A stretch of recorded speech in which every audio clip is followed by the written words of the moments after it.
सुरुवातीलाच बातमी रायगडमधून। सध्या कोकणात भात लागवडीची लगबग सुरू आहे। चिखलात उतरून भाताची रोपं लागवड करण्याचा अनुभव रायगड जिल्हा परिषदेच्या अधिकाऱ्यांनी घेतला। शेतकऱ्यांना शेती करण्यासाठी प्रोत्साहन मिळावं यासाठी एक दिवस शेतकऱ्यांसाठी हा उपक्रम राबवण्यात आलाय आणि यात जिल्हा परिषद कृषी विभागाच्या वतीनं जिल्हा परिषदेचे मुख्य कार्यकारी अधिकारी यांच्यासह सर्व विभागाच्या प्रमुख अधिकाऱ्यांनी सहभाग घेतला।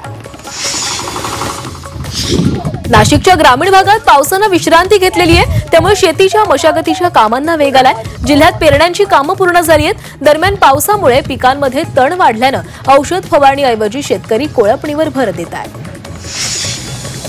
वाशिम जिल्ह्यातील शेतकऱ्यांवर दुबार पेरणीचं संकट उठावलंय। जून महिन्यात पावसाची खंड आणि जुलैमधील अतिवृष्टीमुळे पेरण्या उशिरा झाल्या।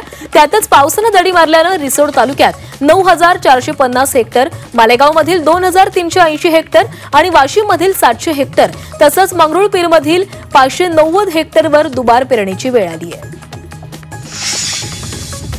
भंडारा जिल्ह्यात 3 दिवस आलेल्या मुसळधार पावसामुळे शेतकऱ्यांचं होत्याचं नव्हतं झालंय। शेतकऱ्यांनी उसना उधार घेऊन कशीबशी शेती पेरली, पण अस्मानी संकट सारं काही वाहून गेलेलं आहे। पावसामुळे 7ही तालुक्यातील तब्बल 4936 हेक्टर मधील पिकं खरडून गेलेली आहेत आणि त्यामुळे बळीराजाचं मोठ्या प्रमाणात नुकसान झालंय। सोलापूर जिल्ह्यात 93% खरीपाच्या पेरण्या झाल्यात, मात्र पाऊस गायब झाल्यानं शेतकऱ्यांवर दुबार पेरणीचं संकट उठवलंय। त्यामुळे शेतकऱ्यांना दमदार पावसाची अपेक्षा आहे। जुलै महिन्याच्या पहिल्या आठवड्यात म्हणावा तसा पाऊस न पडल्यामुळे पिकं कोमेजू लागलेली आहेत।